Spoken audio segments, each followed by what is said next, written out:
ஸ்தோத்திரம் சொல்லுவோமா என் புகலிடமே உமக்கு ஸ்தோத்திரம். ஹல்லேலூயா ஹல்லேலூயா. வயதான ஒரு தாத்தா இருந்தாராம். அப்போ அவருடைய ஹார்ட் பகுதியில் ஒரு பெரிய பிரச்சனை இருந்தது. அப்போ அவர் தன்னுடைய மருத்துவரை பார்த்து தன்னுடைய பிரச்சனை என்னன்னு சொல்லி தெரிஞ்சுக்கிறதுக்காக மருத்துவரை போய் பார்க்க போனாராம்.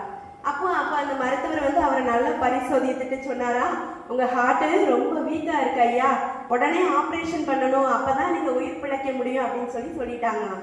உடனே சரி அப்படின்னு சொல்லிட்டு அந்த மருத்துவர் குறித்த நேரத்தில் அந்த ஐயா போய் ஹாஸ்பிட்டலில் போய் அட்மிட் ஆனாங்க. அவங்களுக்கு நல்லபடியாக அந்த அறுவை சிகிச்சை நடந்தது.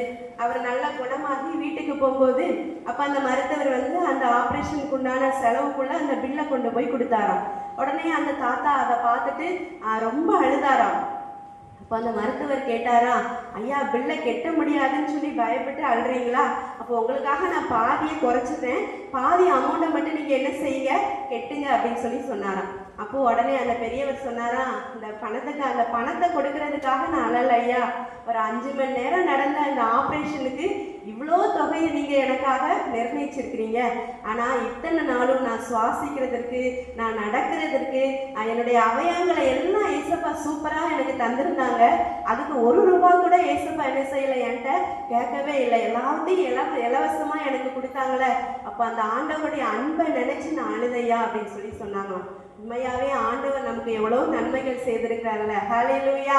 நம்ம நிற்பதும் நிர்மூலமாகாமல் இருப்பதும் அவருடைய சுத்த கிருபை தான். அந்த இடத்துல உட்கார்ந்து இருக்கிறது கூட அவருடைய சுத்த கிருபை.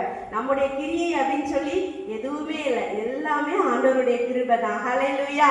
ஒரே ஒரு பாடல ஒரு 2 வரிகளை பாடி நம்ம ஆண்டவரை ஆராதிக்கலாம். எல்லாரும் எழுந்திருந்து ஆத்துமாவே நன்றி சொல்லு, முழு உள்ளத்தோடே கர்த்தர் செய்த நன்மைகளை ஒரு நாளும் மறவாதே என்று சொல்லி உள்ளத்தின் ஆழத்திலிருந்து நாம் பாட போறோம். ஹல்லேலூயா ஹல்லேலூயா. ஆமா, நாங்கள் இருக்கிற அந்த கேம்பஸ்ல அடிக்கடி வந்து நிறைய ப்ரோக்ராம் பண்ணிக்கிட்டே இருப்பாங்க டிவி நிகழ்ச்சிக்காக. அப்போ குட்டி பிள்ளைங்களெல்லாம் வச்சு ஒரு டான்ஸ் சொல்லி கொடுத்துட்டு இருந்தாங்க ஒரு அக்கா. அப்போ எல்லா பிள்ளைங்களும் சூப்பராக டான்ஸ் பழகிக்கிட்டு இருந்தாங்க. அப்போ பழகிக்கிட்டு இருக்கும்போது அவங்களுடைய தாய்மாரெலாம் வந்து அந்த பிள்ளைங்க டான்ஸ் ஆடுறத பார்த்தாங்க. அப்போ அந்த தாய்மார்களெல்லாம் நான் கவனிச்சுட்டே இருந்தேன். எல்லா பிள்ளைங்களும் எல்லா தாய்மாரும் அவங்க பிள்ளை ஆடுறதை தான் ரொம்ப ரசித்து பார்த்துட்டு இருந்தாங்க. அந்த பிள்ளைங்க தப்பு தப்பாக அடித்து தப்பு தப்பாக ஸ்டெப்பு போட்டுச்சு. ஆனால்